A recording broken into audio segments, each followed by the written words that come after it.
His first year building his coaching business on the side and still had his engineering job, he made $50,000 from one-on-one coaching. Year two, he implemented my strategy for building a sold out group coaching program. And that year, he made $550,000 in revenue from 670 email subscribers.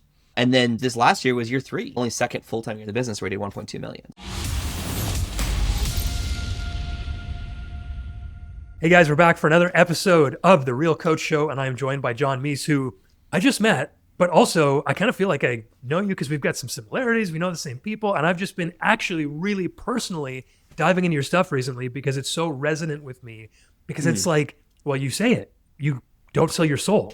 And that just, man, it's such a relief coming from my area of coaching in the dad space, where there was a lot of that like rah, if you don't do this, you're a loser. And it's like, there's a lot of crap behind the scenes. So anyway, first of all, thank you for being here. And I'm excited to dive into this. John Meese. It's my pleasure. I'm happy to be here. And yeah, I mean, I am a real coach, so I think I qualify for the show, I hope. Yeah, in my whole business, as you mentioned, like the goal is to help you sell your smarts without losing your soul or your Saturdays. So I'm also a dad. I have 4 kids. And so that's like a big part of it is, making sure we're building a business that is authentic to who we are and how we help people, but also allows you to have the lifestyle you want, right? So like we're in 10 days after we record this, I'm about to go to Puerto Rico to spend a month there with my family. And I'll be working while I'm there, but like, half days, and so like that, being able to support that kind of lifestyle where we can be like, okay, you guys want to learn Spanish this summer? Great. Let's go to Puerto Rico and hire a tutor and like, let's learn it in immersion on the beach. That kind of experience is something That's pretty sweet. Yeah, it's pretty sweet. We're pretty excited about it. Yeah. I mean, that's the dream. That's why I got into it. That's why I got into online business in the first place. And we did some traveling too. And it's like, yeah, it's totally worth it. But to get there, there's a lot of steps in the way, especially if you're listening to this show and you want to level up. But I like to start by asking the question, how you even got into coaching, because it's typically there's a problem, you are feeling pain, you end up solving it for yourself, and you're like, oh, I'm actually really good at solving this problem. I should help others do that. Was that you, or were you in more of a corporate role that sort of led into this? No, it was sort of, I totally became a coach by accident. I know I'm not alone by that, but it's probably at least 12 years ago now. I had a blog that was actually really just about me as like a young man, like newly married, trying to figure out life. Basically, I was just sharing like, here's what I'm learning and here's what's going on. But my blog was built on a website platform that doesn't even exist anymore. That was called the Get Noticed theme, which was like super complicated. And I just like had gone in the background and like changed a bunch of settings. So my website like looked pretty decent for a guy who like doesn't know any code. But then other people were reaching out to me and they're like, how'd you get your website to look like that? And so in like the forum for the Get Noticed theme, I was just helpful, like answering people's questions. I was unpaid for that. I was just like, oh yeah, just the settings over here. And like, you should check this out. And basically what happened is somebody reached out and they were like, could I just pay you to show me how to do that? And I was like, I don't work for the company, but sure. And so like, that first person, maybe I said like, I think I Googled it. I was like, yeah, it's $100 for like an hour-long session. He was like, oh, done. Can I buy 2? And I was like, what? And because I was at the time, I was a training director for Chick-fil-A and my wife was a teacher, and we made, I think we each made about $25,000 a year. So like combined we're like $50,000 a year if we're both working full time. And then somebody paid me a couple $100, and then somebody else, they posted in the community and they're like, hey, John is so helpful. He showed me some things I was doing wrong and helped me make my website look better. Then other people reached out, and basically the second call I had was somebody where they paid for it. I jumped on the call. I realized, I was like, you wanted to know the exact same thing. And so I kind of honestly got tired of answering the same question. So I kept raising the price until I was charging $500 an hour for coaching and how to use somebody else's software. And I say $500 an hour, they would just book an hour for $500, but still they would walk away going, wow, that was so valuable. And I was so confused because I was like, how is this valuable? Well, these are people who had online businesses. These are people who are full-time professionals who experienced the industry where their time was really valuable, and they were willing to pay a premium to get a shortcut. And so that kind of opened my eyes to this whole industry. And so that's actually what led me to launch an online course. Was literally after 32 of these calls, I was like, I'm going to blow my brains out if I just have to like tell someone the exact same 3 settings one more time of like change these 3 things. So I just recorded a video. But then once I made a recorded video, I was like, well, then I should record another video because there's another thing they want to know. And basically, I created like 25 videos on how to do different things. And I was like, I guess this is a course. And so a friend of mine and a neighbor, at the time wasn't a close friend, just somebody I knew named Brian Harris, but he lived nearby me. like I say neighbor, I mean he lived 20 minutes away, but I had seen how he had just had this feature online where he was, to my knowledge, the first person. I think actually Ramit Sethi had done this before him, but I didn't know who Ramit was at the time.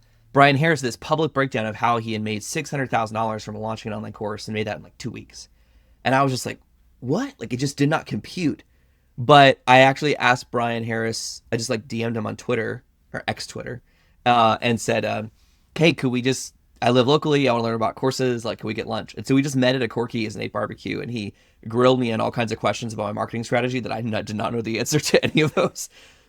But he said, well, let me know how it goes. And I went back home and I literally like, I think I printed out like the emails from his whole campaign and the sales page. And I just started like studying it of like, how did you do this? And so basically at the time I had almost no email list. I think I had like 40 email subscribers. I had recorded all these videos. I put them together in a course. I gave it a name. It was called Unlock the Get Noticed Theme. So keep in mind, at the time, there were 2,000 people on the planet who had bought this software. My course was how to use this software. So a very limited market, right? So less than 2,000 people, and now most of them are not going to buy a course on it. But I had made this course, and so I went into the forum and I launched a giveaway. And basically what I did was I got, in 30 days, I got 250 email subscribers, 247. And then I ran the course launch as if I had 10,000 email subscribers. So I used the same strategies of like emails and videos and sales pages that Brian Harris was using with 10,000 email subscribers to my 247 real people. And I made 10,000. Actually, if you look it up, there's an article I've written about this that has it to the penny. You know, it was roughly $10,000. I think it was like 10,462 or something like that. But I made $10,000 in 10 days, which, remember, like at the time, I made $25,000 a year. So really quickly, I was like, honey, I think I'm quitting my job. So honestly, usually that story, I've told the story many times before, and usually it's focused on the course launch. But actually, because you're asking, I'm realizing like it really actually started with coaching. That the course was an evolution from that coaching of like, let me just record this because I'm tired of saying the same thing over and over again. But that course, I launched that course a couple more times. Ended up, that course alone made me over $30,000. But then that got me into creating other courses and growing my email list further and quitting my day job. Ultimately, 12 years later now, 3 best-selling books, a membership and a group coaching program. But it all started with a coaching call. Man, that's a great origin story, because I think this is what people don't want to hear, because I didn't want to hear it. You actually were in the trenches talking to real humans solving real problems. Yeah. And you didn't start with a course.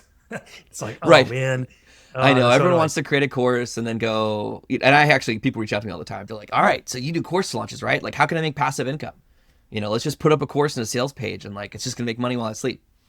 Yeah. And the late Dan Miller, who is a friend and mentor of mine, may his memory be eternal, he said, he coined this phrase, Swiss dollars, sales while I sleep soundly. And that's sort of like the dream we all want, is we all want to earn Swiss dollars. We all want to earn those sales while I sleep soundly. But the reality is there's a lot of other things you have to do to get to that point. It's the same way with passive income and stocks and other things. It's like, how much passive income is actually passive? It's like, well, if you're building a rental property business, for example, there's a lot of non-passive things you have to do to get to the point where you've earned that residual income. And it's the same with Swiss dollars online. You can't start with a gateway product. You can't start with a course or a low price book and just expect to make money in your sleep. The people who do, the vast majority of them either go broke or burn out when they suffer death by 1,000 ebooks and they just give up. So that's my business today, is really just trying to actually find those smart professionals, smart people who are building online businesses, and warn them that what I've seen is that the vast majority of people that I've seen start online businesses over the last decade that I've been doing this full time have failed because they started with a low price product. Instead, what I teach people to do today is to start with a sold out group coaching program and use that to fund your lifestyle, where you're coaching 1 day a week, you're earning 6 figures, and now you bought back your time. So now you can go create courses, books, memberships from a place of abundance without having to stress about how you're going to pay the mortgage, or those growing kids. My kids, we raise our grocery bill every year. Oh my goodness. Don't even, man. Yeah, we've got 4. I actually got another on the way, brand new. Hey, congratulations. So yeah, thank you. Excited about that. And I better get a sold out coaching program, because groceries. You better. Yeah. Yeah, no, I have 4 boys. And then yesterday, all 4 boys sat my wife down and said, we want a baby sister. And we're like, oh, and they were so we don't have one on the way, but the kids already put on the wish list. They literally went onto our Skylight family calendar and added it to the wish list, like the shopping list, like sister. Dude, that's amazing. So yeah. Okay, well, I'm so glad you said all that, because I want this show to be the thing that says unpopular truths because they're Yeah. true. And I spent, like, my story is I started making money online because of Pat Flynn. So I followed along at the time. I think it was called the Niche Site Duel or something like that. Yes. And Niche I site duel and made niche site duel 2.0. a niche site, and that was my first dollar online. And that was, I think, 13 something, 12, 13 years ago. That's And awesome. I tried my best to make it passive because it was like smart passive income. Like, okay, the least amount of work I could possibly do for the greatest payoff. And I tried and I tried and I tried. I did that for like 10 years. And that was my entire business. I bought, sold, and built websites, SEO with affiliate marketing. And it was like, that was it. It was the easiest. There's nobody working with me. I thought that was the dream, but I would always get to this cap. And I could never Mhm. go past that because I wasn't willing to invest in people and relationships and actually being in reality.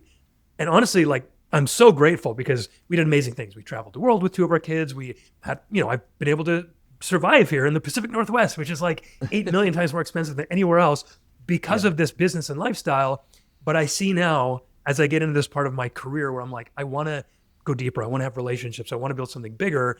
It's like, man, if I had spent those 10 years instead of trying to get that passive income right away to build the skills to get it now, that would have been a much, much better way to do things. So I am paying the price of ignorance, and I would prefer other people didn't have to do that. So I'm really glad we talked about that.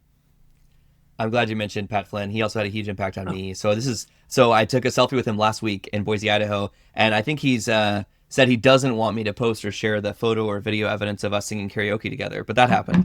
oh. But so karaoke, I texted my wife. I was like, "You can check karaoke with Pat Flynn off my bucket list." But yeah, Pat actually had a huge impact on me too, and like I was following his stuff back then, because after I learned from Ryan Harris. At the time, I also went to church with a guy named Deacon Michael Hyatt. But Michael Hyatt, who was like had just written the book Platform Can Notice a Noisy World, which like in 2013 became the #1 New York Times bestseller and was all about this idea of like, what if you built an online business, which was like a crazy idea. There's a chapter in that book that says, what is a Facebook page and how do you create one? So that's just to kind of like just to date it a bit. So I had like learned from Michael Hyatt, and I learned from Pat Flynn, and I learned from Ray Edwards, and that's how I got started in this world, really, honestly, and ultimately built a full-time business doing that. So actually, the reason why I have a selfie, yeah, I guess if you're listening to audio, you can't see it, but I have a selfie here with Pat Flynn last week. We're holding my new book, Surf to Sell. Is he inspired the book? So I talk about this in the book about years ago. I was also learning from him about passive income and building whole businesses, and Smart Passive Income is his brand, right? But he mentioned the story about how he wanted to stay connected to the real people on his email list. And so he would randomly reach out to a subscriber. He did this twice a month, I think. He would randomly reach out to an email subscriber and say, "Hey, this is Pat Flynn for real, just me." Like he had to try to convince them it wasn't like an automation. He's like, Yeah. "Just this is actually me. Could we just jump on a call? I want to get to know you. What are your goals? What are you working on? What's standing in the way? How can I get to know you?" And he did that for years, now over a decade, where he's had these regular calls where he would just show up just to serve someone. And that really inspired me, even when I had 257 email subscribers, to say, okay, these are real human beings. I need to remember that 257 people in an audience, that's a, like, if you think about like a physical in-person audience where you're on stage, that's a decent crowd, right? But we think of these like, because we know there's always someone with a bigger list. It's, we always kind of poo-poo what we do, but it comes across in your writing if you don't consider the hundreds of people who follow you to be an audience of hundreds of people following you, right? It comes across in your content. So that's actually my new book, Surf to Sell, was inspired by that, was because I started that habit of just meeting with somebody. But over time, I actually developed that in more detail of saying like, okay, what if I meet with them where, yes, I don't want it to be just like a get to know you chat, but I want it to be a high impact coaching call for them where they walk away and go, wow, that was super valuable and amazing. And it's just going to build, goodwill with them. And then secondly, I said, okay, how do I adjust how I run these calls to make sure that it's a good market research for me? So I walk away going, oh my gosh, they just basically wrote my sales page for me by the questions that they answered. And then lastly, a few years ago, was the kind of the last piece of the puzzle was, okay, now how do I make sure it's a high impact coaching call that's also really good market research? That also means about half the time I walk away with a few $1,000s in my pocket because they said yes to signing up for a premium program. And so that's ultimately what became the Surf Call method, which I teach in the book, Surf to Sell. But yeah, I was all inspired by Pat. Man, I've seen him. I saw him when his Pokemon channel launched like a number of years ago. My kids were at that age where they were super into Pokemon. And I was like, oh my goodness. So I messaged him on LinkedIn. I was like, by the way, you don't know me, but like you made my first dollar online. So pumped to see this. That's awesome. Anyway, there's so many like little tendrils that if you just keep serving people like Pat has over the years that we all Yeah. meet. Let's see what Pat would be last week at Crafting Commerce was about 50-50 of people that would come up to him and say, hey, can we get a picture because like you had a big impact on my business, or hey, can we get a picture because my son follows your Pokemon channel because now he's really big in the Pokemon world. Yeah, Um, enormous, which is crazy. yes, I want to get into the business. I want to get into all the things that you just said because there's a lot to take apart there. But I also want to just briefly, maybe, and maybe not, touch sure. on sort of building the business that you want because I think you don't have social media. That's what I've heard you say at least. Is Yeah, that true? I have zero social media, zero paid ads.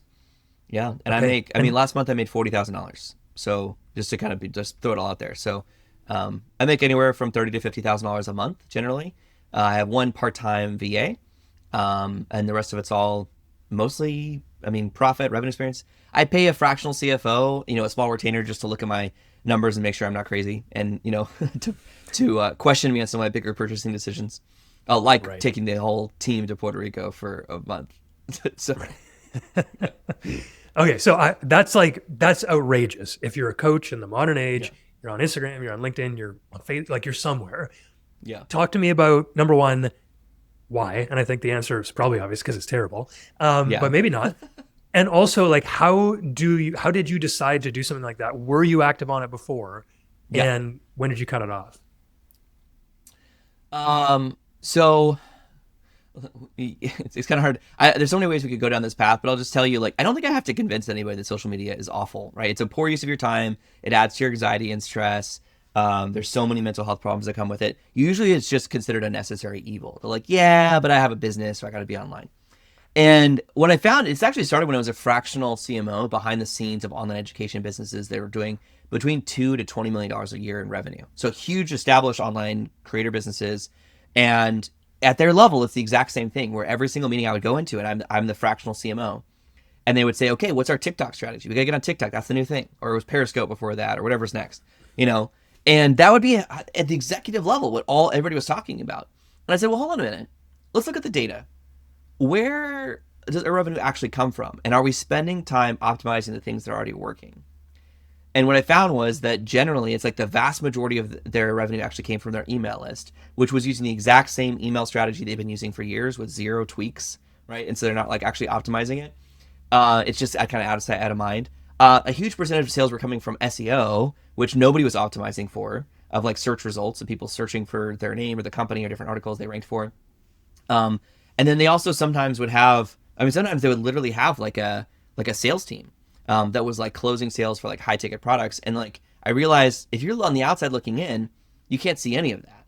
And so I wrote about this in my book Survive and Thrive, my first book, about what I called at the time, I still call it this, I guess, the social media visibility bias, which is that it's a natural thing as humans that, like, for example, if you want to get fit, you're going to look around in your life and going to find someone who's fit.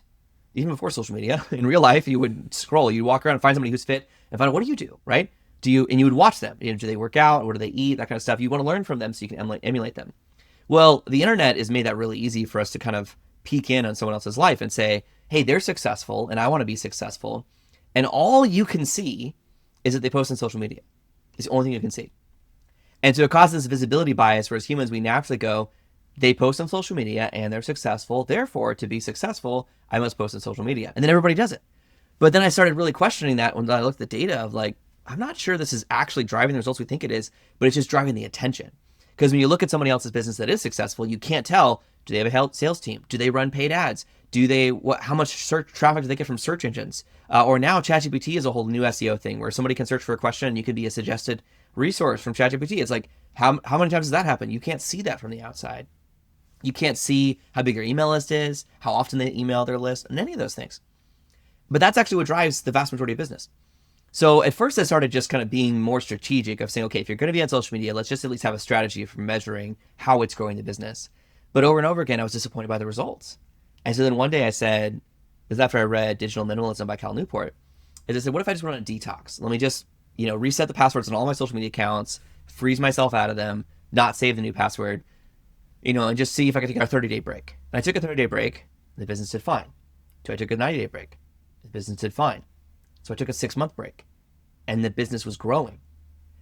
So I deleted all of my social media accounts. And the fun thing that I should have seen coming, which has been the best benefit, is the best way, if you have quote unquote thousands of followers on social media, that's what I had. I had thousands of followers. which is very easy for anybody to get a couple thousand, just to be clear. I had thousands of followers, not millions, not hundreds of thousands, not even tens of thousands, just thousands of followers on social media. The best way to grow my authority was to become somebody with 0 followers on social media. Because now every conversation, including with New York Times bestselling authors, is they're like, whoa, you have no social media and your business is doing great. And you're like, yeah, I have 0 followers. I mean, I don't say it that way, but that's really what it means, right? It's Yeah. like, but people lean in. It gets people's attention. It's a pattern interrupt, and it's an authority builder. So that's actually helped my business, just the fact that I don't have it. And then everybody I talk to, even people who are famous on social media, they're like, how do I do that? They're like, how do I just delete all of this? I'm like, it's easy. There's a button. You just go into your account settings. Um, Man, I'm so glad to hear that, by the way. And I want to figure out like, we're going to get into the actual business side of things. yeah. But when I walked away from dad work year and a half ago ish, I just stopped social media too. And it's only been recently that I'm like, oh, I got to start growing a business again. I guess I better get back on. And it feels awful. Like I really loathe it. And I treat it the same way you just said, which is like a necessary evil.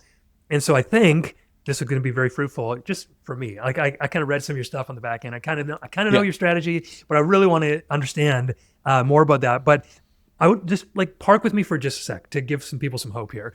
Have you seen anyone else do slightly different coaching business variations? Do you have to be on social media? If you're not John Meese, do you still have to be on there? Does any type of business have to be on there versus anything else? Like, give some hope to the people who are burnt out on social media.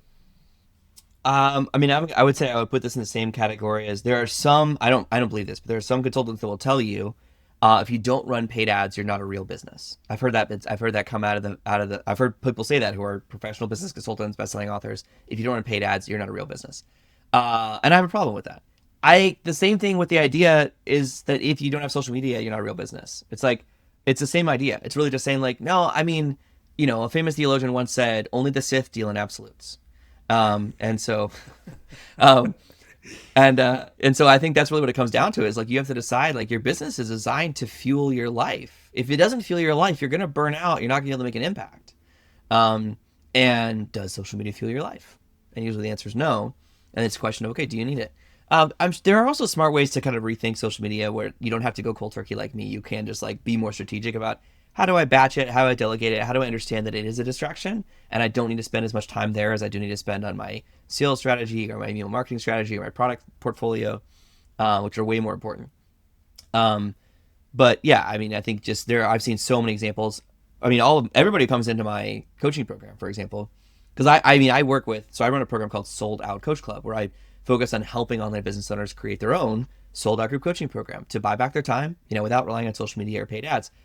Everybody who comes in there has some element of social media. I haven't had somebody join who's like deleted all their accounts like me.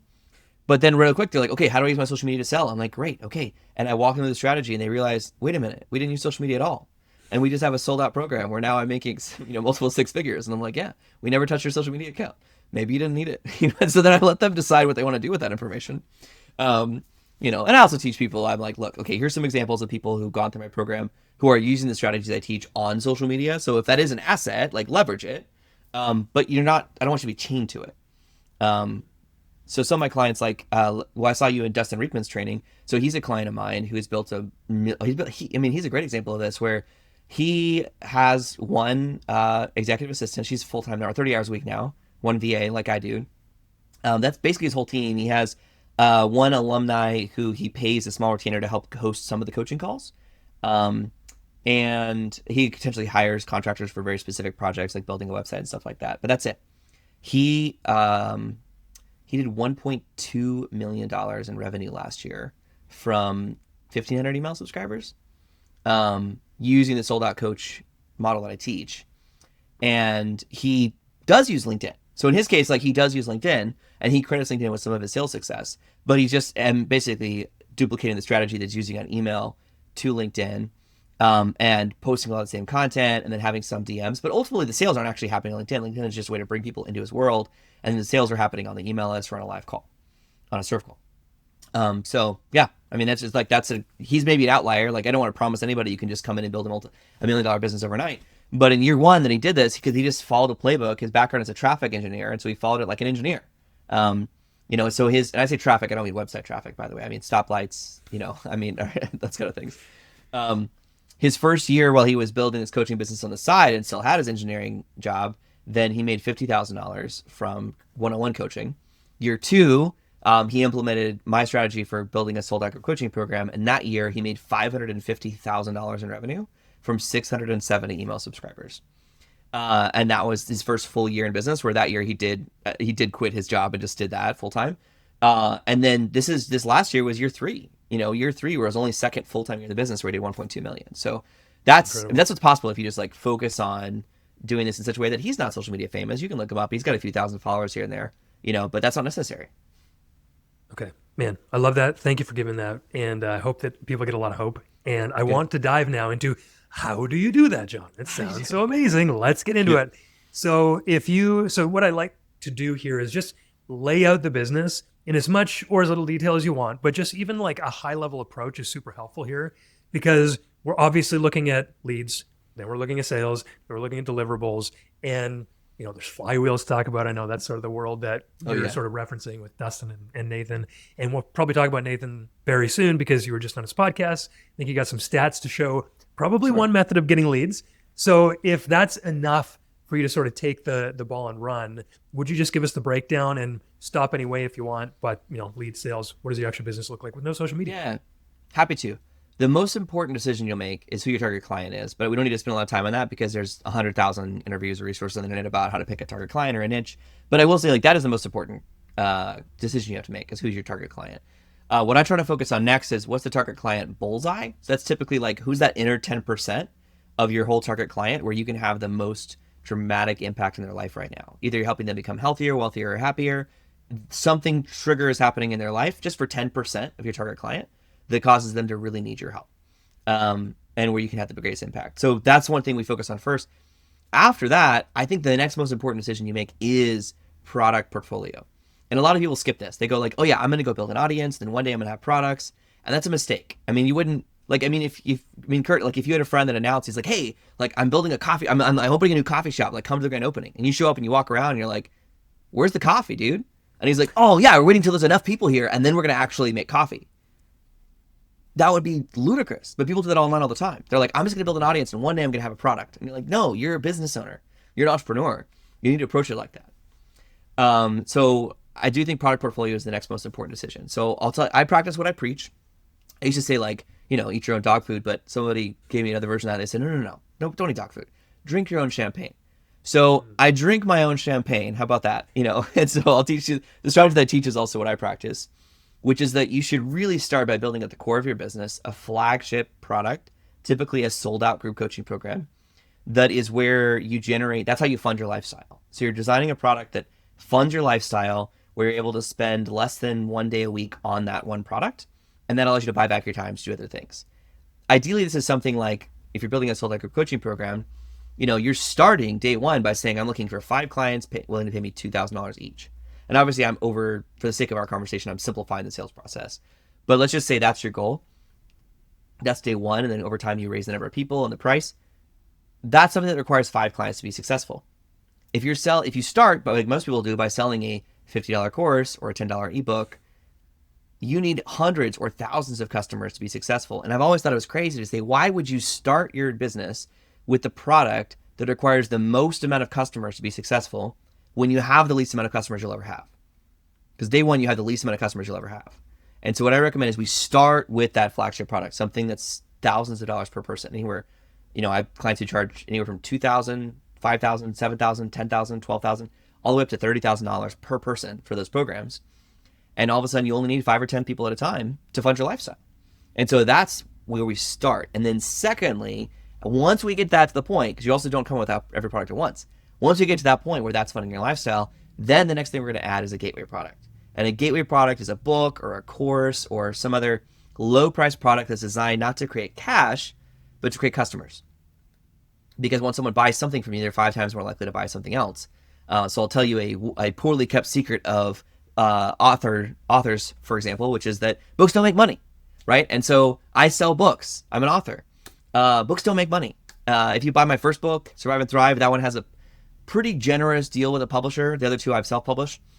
That first one has a pretty generous deal with a publisher as far as publishing is considered. So if you buy a copy of the book, of course, initially there's going to be the print cost, the shipping that comes out of what you pay. And then if you buy it on Amazon, Amazon's going to take 30% of what's left. And the publisher and I are going to split 50-50 everything that's left, which means I'm going to get $1.75 per copy of that book if you buy it. So that's, yeah, it's not great. But that's okay, because books are a great way to create customers, to build trust. But if you just build your business on the back of gateway products and you don't have a way to monetize that further, you don't get paid, right? So I go flagship first, then gateway second, and then subscription product last or third. And all you need is those three, because now once you've got gateway products going, you're getting customers. Some of those people are going to upgrade to your flagship program, like your sold out coaching program. Some of those people are not. And then what do you do with those? And that's where a subscription product could be a great way to get recurring revenue from people who want to get access to your world, to your expertise, to your knowledge, to the way you can help them, but they're not ready to pay a premium yet. And yeah, so that's my business. So I've got Sold Out Coach Club. That's my core group coaching program. I've got 3 different books that are all gateway products. I also occasionally will sell a like a workshop as like a one-off paid live or recording thing, like a course. So those are also gateway products. And then I have one subscription product, which is called Sell Your Smarts Pro. And that's $100 a month or $1,000 a year. And you get access to every month a new training from me, and you get tools that go with that, like software tools that actually help you implement it. So there's a software called the Client Creation Machine that I don't sell separately. It's just included in Sell Your Smarts Pro.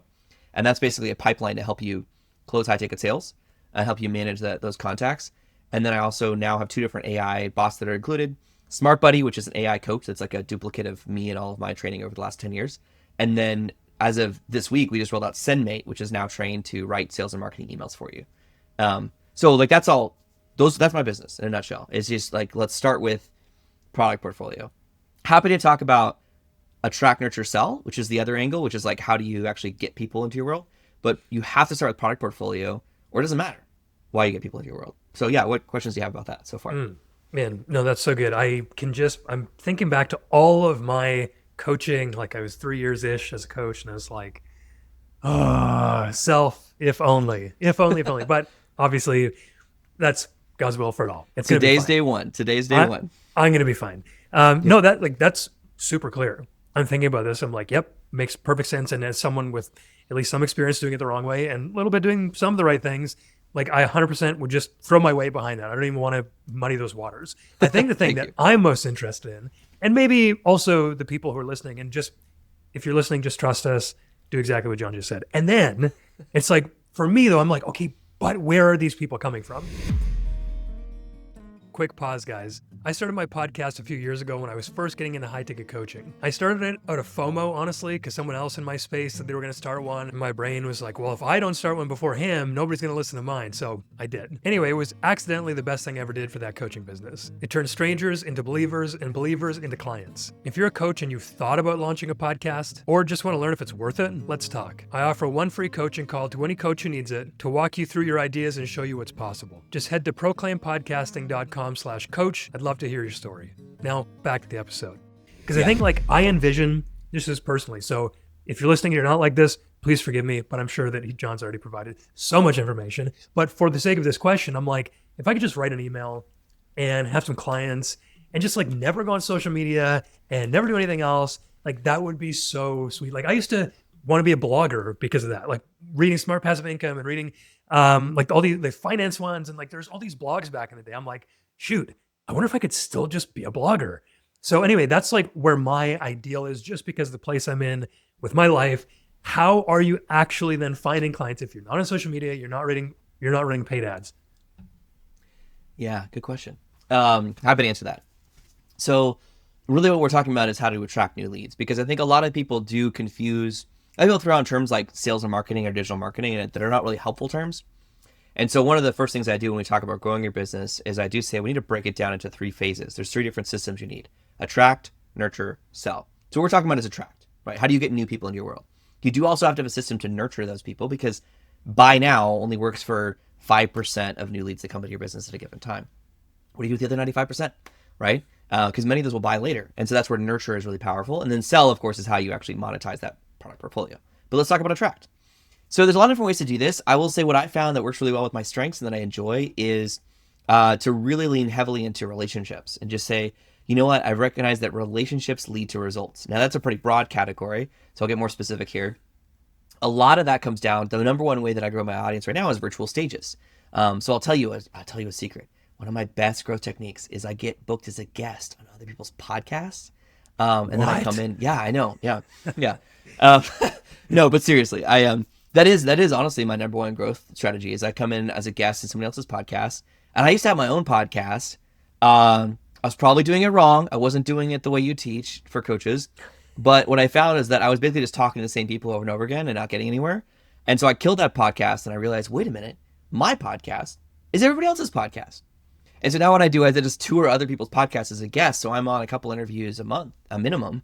When I'm really focused on this, it's more like an interview a week, which for me is like an hour a week that I show up on a call like this. But it's a new audience every time. It's not just any audience. It's a new audience where the host has already spent a lot of time nurturing trust with those people, and building up that affinity, so that when they do then say, I like you just did, you're like, everything John just said, just do that, right? If they trust you, now they trust me, right? I get to borrow some of that. And then I typically will give away something for free and then invite people into my world. But there's already a lot of that built up trust. And so once they do come into my world, I have a whole nurture and sell system to then kind of bring people into my other products.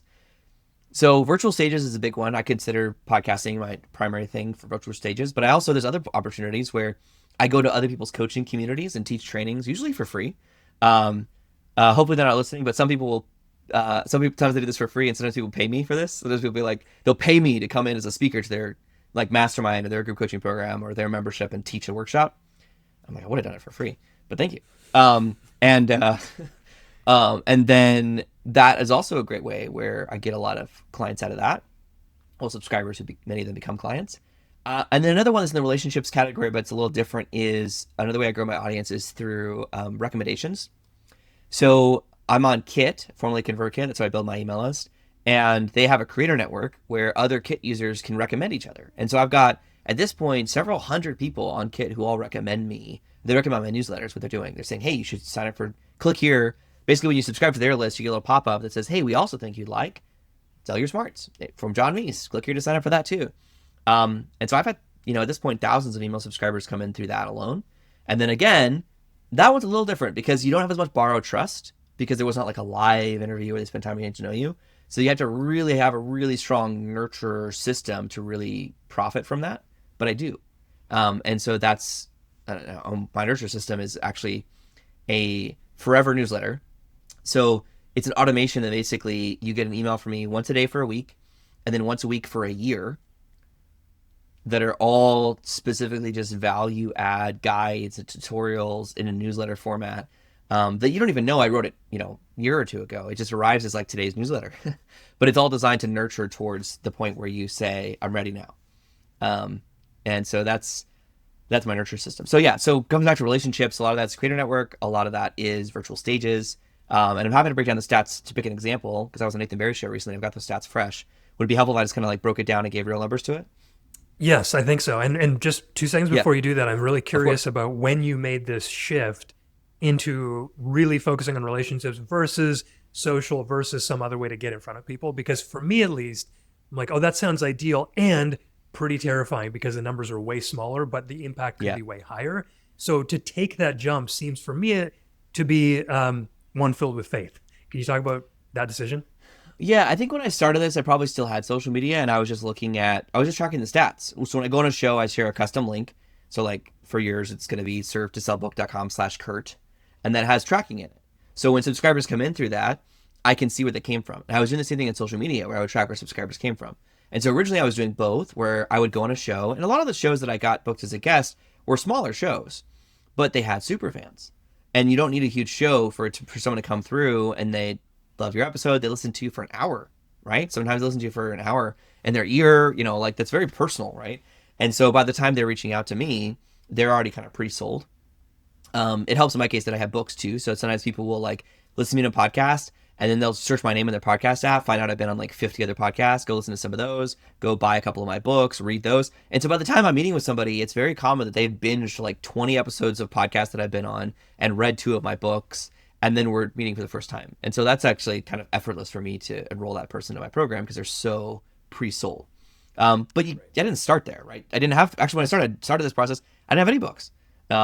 And I had some social media, a few thousand followers, but I just started looking for, okay, where can I add value? Where's a podcast where they're trying to solve a problem that I can help? So, yeah, one of my one of my first podcasts I was on was for independent medical practitioners. It was like for like independent doctors who were trying to build their own like private practice, and I got to come on and say like, hey, while you're doing this, have you thought about introducing online education products? Right? Have you thought about so stuff that might be obvious to people listening to this show about like there's courses, there's books, there's memberships, there's coaching. To someone who's a private practice doctor trying to build their own practice and trying to figure out, man, like how do you grow this business without just hiring a bunch of staff? It's like maybe you could sell a book, maybe you could sell a membership, and that's like revolutionary in that world.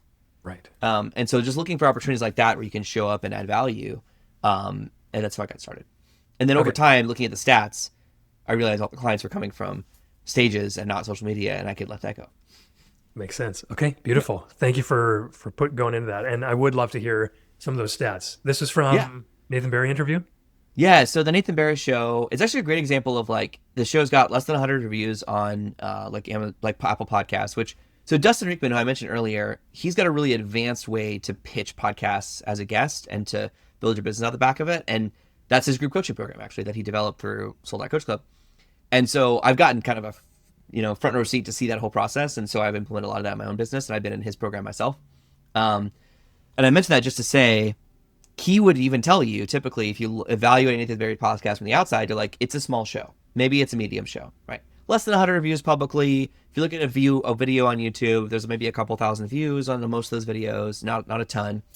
But Nathan Barry is the CEO of Kit.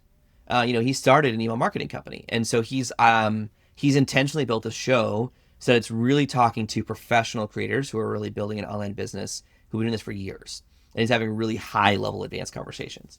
And so I came in as a guest, and in his case, this is an outlier, right? I literally flew to Boise, Idaho, to the studio on my own dime to record an interview with him. And then it got published as a YouTube video and as a podcast. And within the first 7 days, I went back and looked at the stats.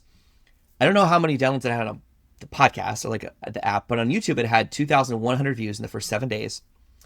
Out of those 2,100 views, I had 101 opt-ins to my offer, which was to download a free copy of my book, Serve to Sell. Of those 101, 18 completed my Smart Scan, which is a free assessment that I give to people, which does give them value, but it also helps me clarify, are they my target client or not? So I had 18 Smart Scans, I had 5 serve calls, and I closed 4 sales. So just to be clear, when I said 4 sales, I mean for my $10,000 program. And so in the first 7 days, I made basically what I used to make in a year, or my wife and I together used to make in a year. That was now 6 weeks ago, and I can say it's continued to, and I wouldn't say like every week has been as big as that first week, but I've easily made $60,000 just from that one interview in the last 6 weeks. Now that's an outlier. You can't expect that from every podcast, but that does happen. And so just making that something where I'm just always on these stages means that, the next stage that I'm expecting that to happen from is called the Real Coach Podcast. That one I'm expecting is going to have similar results. I know. I would love, if you could just fly me down, I'll have the champagne and we'll have it'll be crazy. Exactly. Yeah. So that's some of the stats of what's possible though, because no social media was involved in that, unless you count the video was hosted on YouTube, but that's Sure. it. Yeah, that's amazing. Okay. So you made your ticket price back to Boise then, by the sounds of it. That's awesome. Imagine that. And you got to I spent about $1,000 between round trip ticket and hotel. So I knew that going into it. I was like, all right, that's my minimum ROI, right? And okay, so that's the 5% though that buys right away. That's not to even include all the people who are on the list over the next year who may become clients as well. So let's just be really clear about that. That could be worth potentially hundreds of thousands of dollars, which is amazing. And so I think now is probably a good time, especially with the time we have left, to get into that nurture piece, because I think the sales piece, maybe you might have something that people can actually go through themselves. So I really want to talk about the nurture piece, because it sounds like that is such a necessary part for this particular system to work. Yeah. So, I think if you think about a lot of businesses, like going back to the coffee shop example, there's sort of like, you got to get them in the door. And then most businesses work like you just get them in the door and they buy coffee, right? It's just like attract and sell. And that's fine. That's good. That's actually how like a lot of like brick and mortar businesses work, but partly because it's like right in front of you.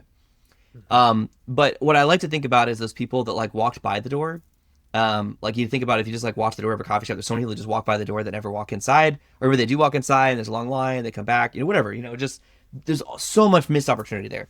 And that's where nurture comes in, is that you can dramatically grow your business by having a really strong nurture system. So step one is just recognizing that it's separate, because sales and marketing is how the industry is typically described. Marketing is getting new people and sales is selling them. And that kind of misses this whole nurture piece. And so a lot of people can really just skip it and they don't really think about it. So I do think that the best way to nurture, potential customers is with a weekly email newsletter. And so that is what I do, and that's what I teach, and that's what I practice. But I also sometimes want to just, instead of Monday, my email newsletter goes out every Monday morning. Sometimes on Monday morning at 6 a.m., I just want to sleep in. Or I want to jump in the car and take the kids to the beach once we're in Puerto Rico, and I want to be typing away to write a newsletter.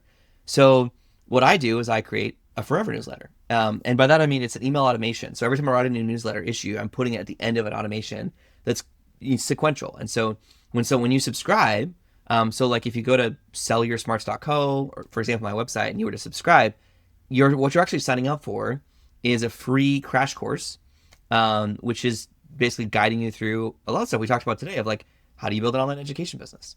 How do you sell your smarts without losing your soul or your Saturdays? I mean, that's the whole goal of that. And that 7-day sequence is really just designed to really quickly grow our, what's called the KLT factor. Know, like, trust.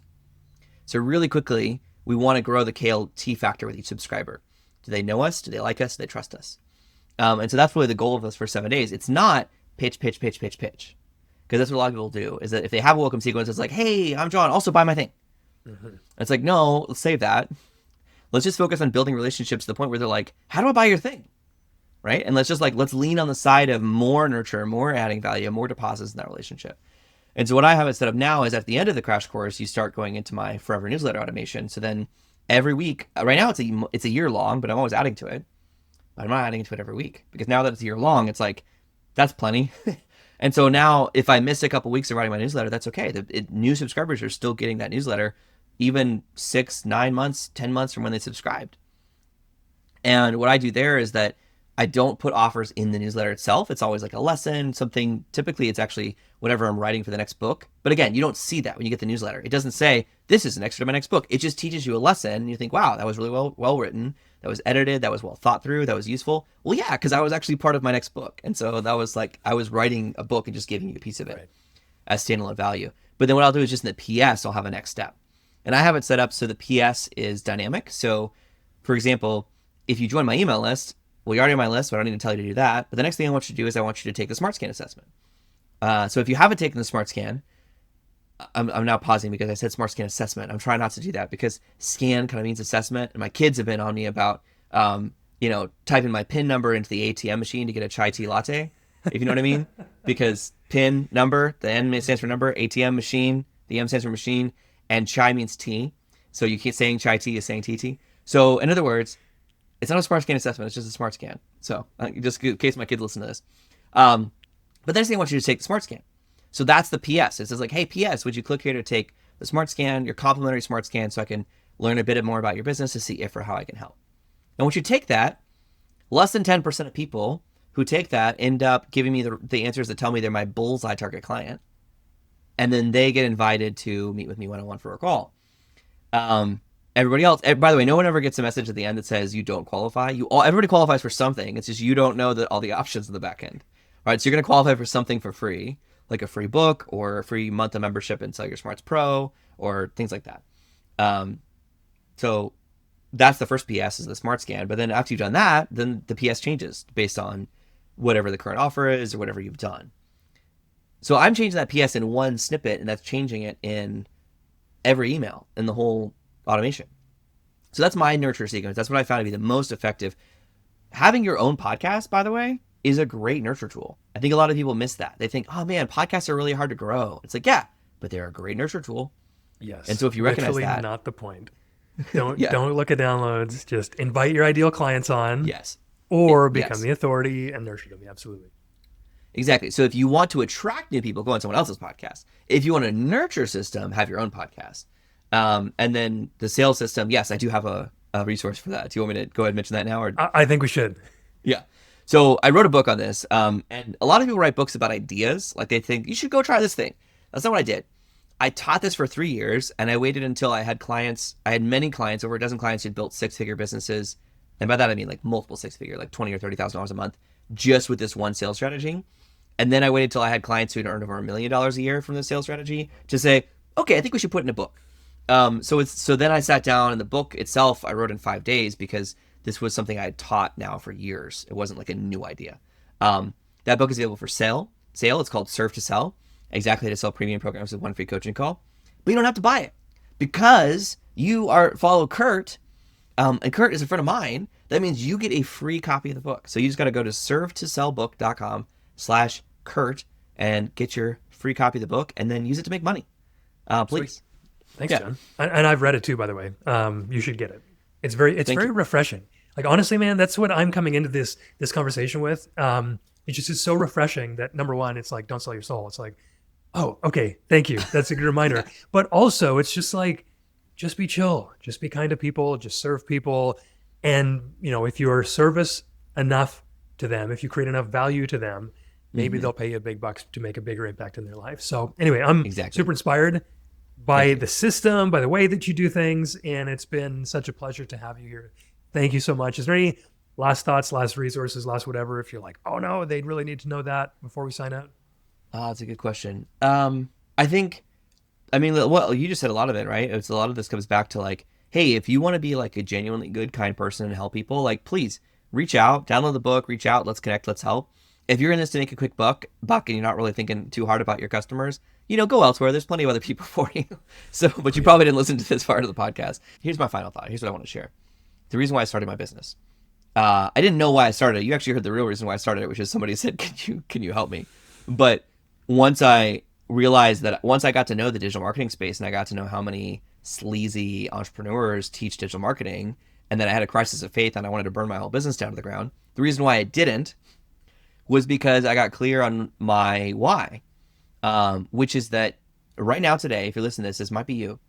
There are, I don't know how many people, there's countless people, millions of people today who have built up decades of experience in their industry, helping real human beings offline become healthier, wealthier, happier, right? In their marriage, in their professional career, in their life, in their skills and expertise. A lot of times this happens in the job environment. A lot of times this happens at home. A lot of times this happens in one-on-one appointments. And then what most people do, the vast majority, 99.9% of people do, is a certain time, certain day, they either retire or they die, and all of that wisdom dies with them. That's a tragedy. That leaves the rest of us grasping in the dark, trying to recreate the wheel from scratch over and over again. And it makes me angry. And so my whole business is based on saying, you have all of this wisdom. We need to capture this in a way that can really continue to help pass that wisdom on to the next generation and to your clients and to your peers and to others, so that we can just, as a collective species, get better. But to do that, I also recognize you need to be able to package that wisdom into a container that generates wealth, because that's what's going to allow this thing to be self-sufficient. And so turning your wisdom into wealth is really what I do. Sell your smarts is the clever way to say that, but turn your wisdom into wealth is really what this is about, because I want you to have a wisdom enterprise that continues beyond you, that makes the world a better place and helps you amplify your experience. So if you have at least a decade of experience in your industry, I guarantee you there are people who need you. And please lean in to share that. That's all I ask. Beautiful. John, thank you so much. Guys, go to the link. It's in the show notes. We have more episodes coming up next week and the week after. Thanks so much, John. We'll see you guys next week.